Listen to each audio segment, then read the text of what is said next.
UP में हो रहे निकाय चुनाव में बीजेपी ने जहां सियासी सुरमाओं को चुनावी मोर्चे पर उतारकर समूचे विपक्ष की घेराबंदी करना शुरू कर दिया है, तो विपक्षी दल अभी तैयारी में नजर ही नहीं आ रहे। ऐसे में अब सवाल उठने लगा है कि आखिरकार कैसे विपक्ष बीजेपी का सामना कर पाएगा, क्योंकि उनके सभी बड़े नेता सिर्फ अपील और ट्वीट से ही चुनावी अभियान को धार दे रहे हैं।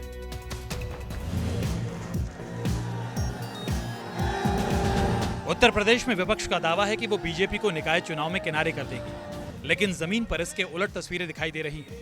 बीजेपी धुआंधार प्रचार में जुटी है तो वहीं विपक्ष में सन्नाटा है। करके बोलेंगे भारत माता की, भारत माता की। विपक्ष सिर्फ बयानों में सिमटा हुआ नजर आ रहा है। एक तरफ बीएसपी ने अभी तक किसी बड़े नेता को चुनावी प्रचार में नहीं उतारा, तो समाजवादी पार्टी और कांग्रेस की चुप्पी भी हैरत में डाल रही है।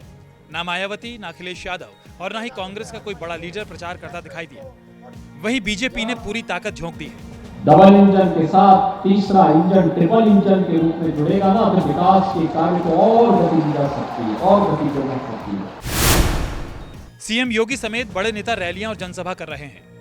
डिप्टी सीएम और प्रभारी जिलों में कैंप कर रहे हैं। पार्टी का संगठन अलग काम कर रहा है। सांसदों, विधायकों को भी चुनाव जिताने की जिम्मेदारी सौंपी गई है। एक तरफ बीजेपी की प्लानिंग है तो वहीं दूसरी तरफ समाजवादी पार्टी मुखिया अखिलेश यादव ने सिर्फ एक अपील जारी कर लोगों से समाजवादी पार्टी को जिताने की बात कही है। मायावती ने बीएसपी के कोऑर्डिनेटरों को ही चुनावी कमान सौंपी है। खुद मायावती साफ कर चुकी हैं कि वो निकाय चुनाव में प्रचार नहीं करेंगी। कांग्रेस में भी हताशा साफ दिख रही है। यूं तो सभी जगहों पर उम्मीदवार उतारे गए हैं, लेकिन फिलहाल प्रचार की कोई कार्य योजना नहीं है, सिर्फ बयानबाजी ही दिख रही है। अब जरा सुनिए सियासी दलों को जो निकाय चुनाव में अपनी अपनी जीत का दम भर रहे हैं। भारतीय जनता पार्टी एक कैडर बेस्ड पार्टी है, जनता के बीच में जाने वाली पार्टी है। जब हमारी डबल इंजन की सरकारें नहीं थी तब भी स्थानीय निकाय चुनाव में हम अच्छी परफॉर्मेंस करते थे, क्योंकि हम हर नीचे तक जनता के बीच में जाते हैं। आप पूरी कोरोना काल देखेंगे, ये पार्टियां ट्विटर से चलती रहीं, जनता के बीच में आपदा काल में नहीं गई। और अब इनमें ये मादा नहीं रह गया कि जनता का सामना कर सके, इसलिए किसी भी बड़ी पार्टी का नेता ना उसके पास मुद्दे हैं, ना नीति है, ना नीयत है और ना नेतृत्व है जो जनता का सामना कर सके। इसलिए पूरा समूचा विपक्ष जनता के बीच से गायब है, केवल प्रेस कॉन्फ्रेंस कर रहा है या ट्वीट कर रहा है। कांग्रेस पार्टी पूरी मजबूती से उत्तर प्रदेश के निकाय चुनाव में लड़ रही है।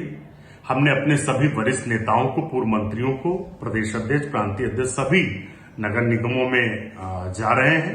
अब भारतीय जनता पार्टी के नेताओं को ये बात पता चल गई कि कर्नाटक का चुनाव वो बुरी तरीके से हार रहे हैं, इसलिए वो उत्तर प्रदेश पर ध्यान दे रहे हैं और उनको ये लगता है कि उत्तर प्रदेश निकाय चुनाव में उनको सफलता मिलेगी।